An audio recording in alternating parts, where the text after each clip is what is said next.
DJ Win checking in. Win or Lose TV. Got my dog Dreadlock Esco. What's good with y'all? I'm in the building. You know we got the special guest. My motherfucking dog all the way from Tampa. Yes, sir. Mr. 813. Yes, sir. Lil Kee. What it do, man? What it do? How you been, my brother? Shit, man, chilling, bro. Chilling. You know what I'm saying? Just holding it down. You feel me? How's life treating you? Life good, man. I ain't complaining. My bills paid.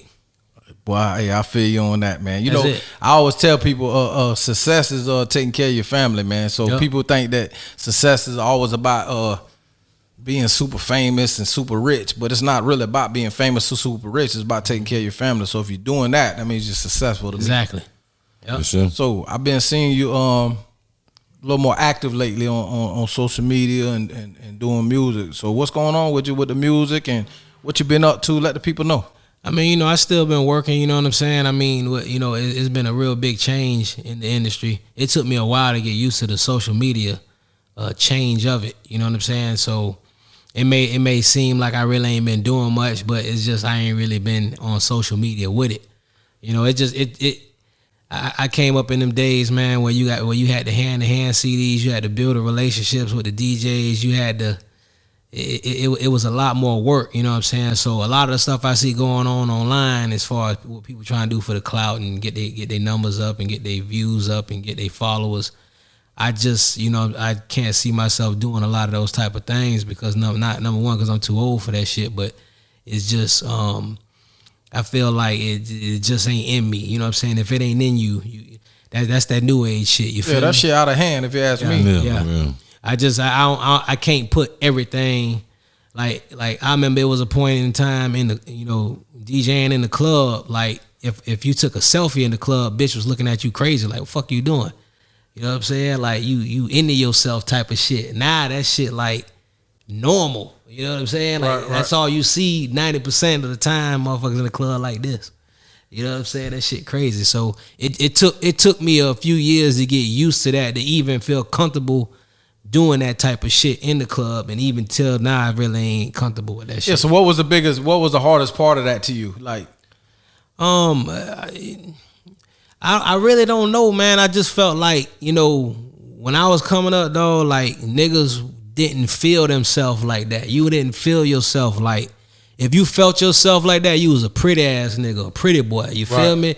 Like niggas just didn't do the type of shit niggas doing now. You know what I'm saying? So for me, it was weird. You know what I'm saying? You feel like that hurt the industry? I feel like it did, man. I feel like the industry was too exposed to a lot of shit. Like a lot of things, I feel like a lot of artists feel like they know everything, but they really don't. You know what I'm saying? Because what they exposed to, when they not realizing it's still like some backdoor shit going on, but based on what they seeing like online, what other artists doing, a lot of these artists ain't even independent. Yeah, that shit look good. Yeah, a lot of artists they try to make it look good, but we know, you know, because I've been around just as long as you've been around, so we know it's always a backstory. It's always something going on behind the scenes that people don't really see. Like, internet is like a facade. It's like a smoke and mirrors, if you ask me. And it always been like that. It was like that before the internet. The only difference was that when we was coming up, you wasn't really exposed to it, so it made you hustle harder to be seen and be known, versus thinking you could just do something and it just be simply amplified by, you know, social media. You know what I'm saying? I really wanted to get you in here because, number one, we go back a long ways. We've definitely supported each other over the years. I really want to get you in here because I've been seeing you lately on the internet, and I like, okay, Key back, and he talking some shit. Because and what I mean talking shit, I don't mean in a bad way, but people don't really understand the knowledge that you bring to the business. Yeah, it might be a new world in a new way with the internet and stuff, but some of them same old principles still count that these young generation and these people don't know. So when I seen you turning up, I'm like, man, I got to get my dog in here soon, man, because I see he doing stuff, he talking something, and I like that.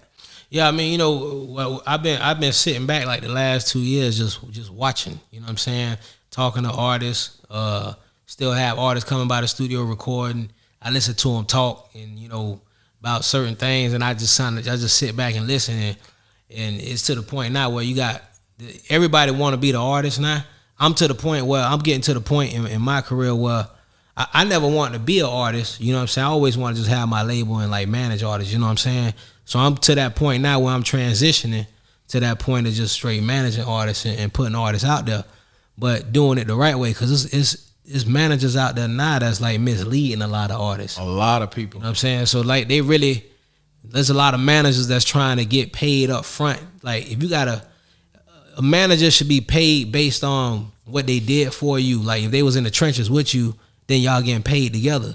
You the fool if you fire him at that point and get a new manager. But there's a lot of artists that's paying managers like $500,000 a month just to tell them, you know, just to gas them up. You feel me?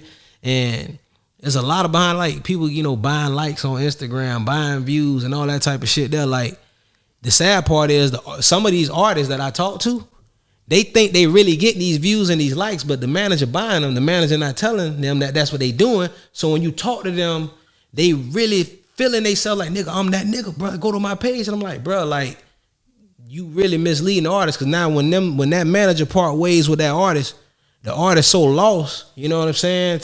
I mean, and not just that, they fucking their career up doing that. Exactly. You not targeting a real fan base. How you know where your fan base is at? You don't, because all that shit is fake as hell. And you know what's funny, bro? This is crazy too. And I've been trying to reach out to Instagram. They need to figure some shit out. So if you got a page, right, I could literally go put fake likes on your page without you ever even knowing it. And without no permission. Exactly. So it's people out there doing that type of shit that's fucking people up. And that's what the managers is misleading the artists. You know, I can tell the artist right now, just based off of my name, like, hey, look, this is what I'm gonna do for you, bro. And you gonna see this the difference you're gonna see in your page. And I'm doing it. They don't know I'm doing it. So now the artist is gassed up. And now when the artist going to people like you, the DJs, like, man, my shit the hottest shit, motherfuckers fucking with me. That's why us as DJs, we look at them like, bitch, I ain't never heard of your ass. You know what I'm saying? Like, I ain't never heard your music. I ain't never met nobody ever dropped your music or emailed me your music. And then now we hating on them.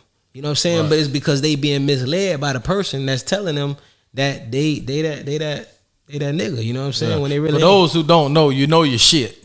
I'm telling y'all right now, if you don't know no better, this man know his shit. So that's awesome that you catching up and getting used to social media, because once you master that, with everything else you know, that's a beast.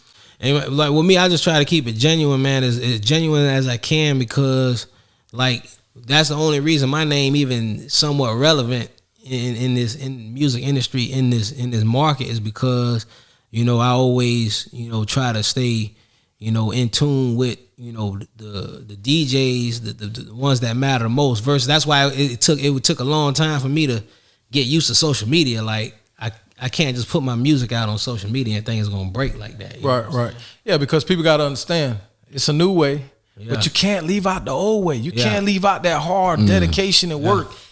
You gotta be a people's person. Yeah. It's a contact sport.